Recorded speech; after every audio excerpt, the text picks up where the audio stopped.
Hello ladies and gents, welcome back yet again to Cushmic Sounds, and look what I have got in my hands right now. An absolutely, I'm going to say, I'd love to say mint, but it's second hand, but look, near mint. I'm going to list it as near mint, but it's mint. Near mint condition, 2010 model, 50th anniversary, 1960 Les Paul standard. Version 1. So this is the gold booklet one. So if you don't know about these guitars, so 2010 was essentially the 50th anniversary of the famous 1960 Les Paul standard. Now, as history would have it, the 1960 Les Paul standard, when they first introduced these guitars, they were made with a glorious, cherry sunburst finish. Along with the 58s and the 59 Les Pauls, so more with a beautiful figured flame top on this one as well. But the 1960 Les Pauls, the original ones, were made essentially with 59 spec. So the way this came about for the anniversary year, the good folk at the Gibson Custom Shop, how were they going to release just a 1960? Because it kind of evolved throughout the year. So they issued, at this point in time, the Gibson Custom Shop issued three versions. So version 1, which is this guy, or girl, version 2 and version 3. And each version had sort of subtle differences, different finishes, and but most notably the neck shape. So as you got to version 3, it was a really thin, slimline neck shape that we know now as the 1960 Les Paul standard. But this one, essentially, it's a 1960 with 59 specs, so it's got a beautiful, comfortable C-shape 59 profile neck. It's just absolutely perfect, absolutely gorgeous. Now this one, owned by a collector, it's in absolutely, I'm going to say it's near mint, but it's mint condition. I'm going to say there's not a mark on it. It's almost not a mark on it. There's more marks on the plastic as opposed to, I can't even see a mark on the body.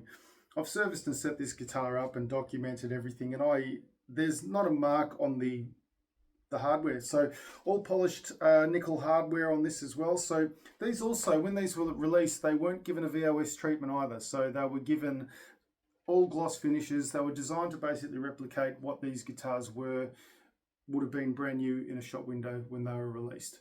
And the other cool thing as well, apart from coming with this, these are first issues, came with this beautiful gold commemorative booklet, this one being serial number 0 for 60, 0012, wow.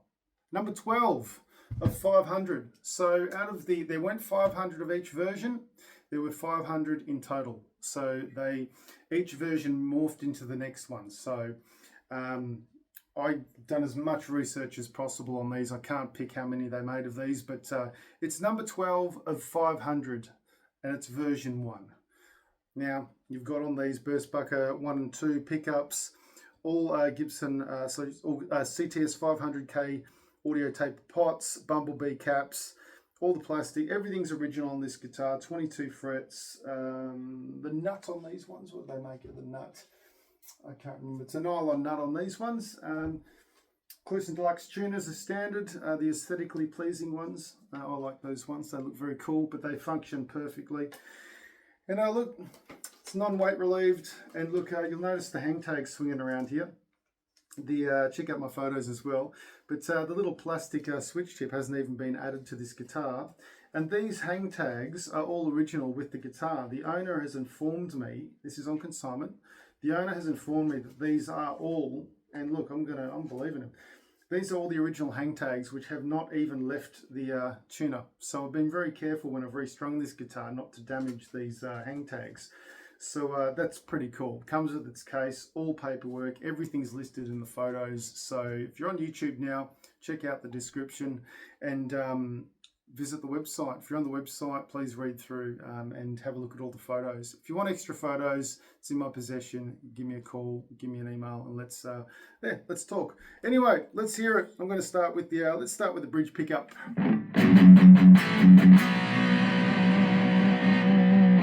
I've got to be careful when I play this too. I don't want to put any scratches on it, so I'm going to be very gentle. It's not going to be a long demo.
But you'll notice as well, I'm keeping my fingers nice and straight here. I don't want to get any marks or scratches on the pick guard. Or doing these, honestly selling these mint guitars, well, I'm experienced. It's always a bit nerve-wracking when you work on them because you just do not want to get any scratches on them. Right, now let's go to the two pickups together. So hopefully this is sounding great for you as well. So two pickups together.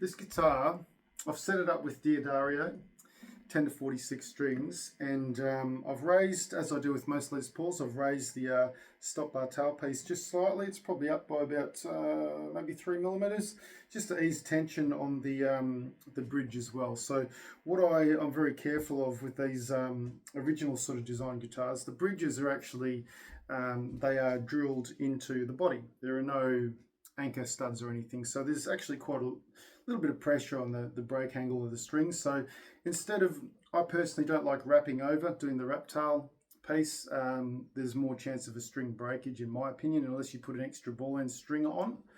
I personally like to just raise the stop bar tail piece up a little bit. Some people would argue that if the stop tail piece is anchored to the body, you get a little bit more resonance through. Yes, no, maybe. I don't really notice much difference at all.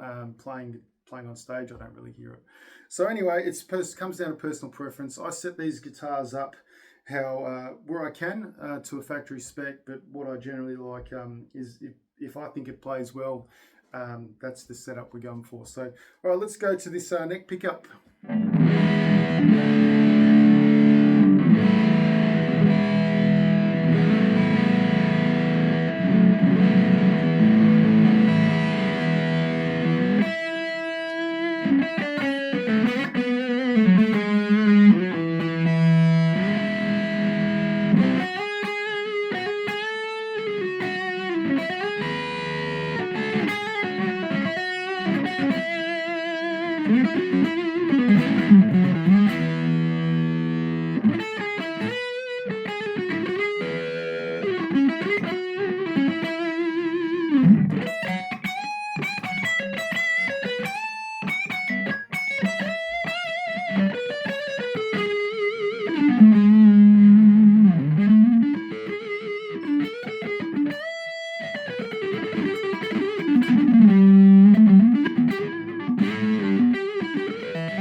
right, so I'm going to leave it there because, look, at least you know it works. It's all good. Everything's been, look, I haven't even had to clean these pots. They are absolutely in mint condition.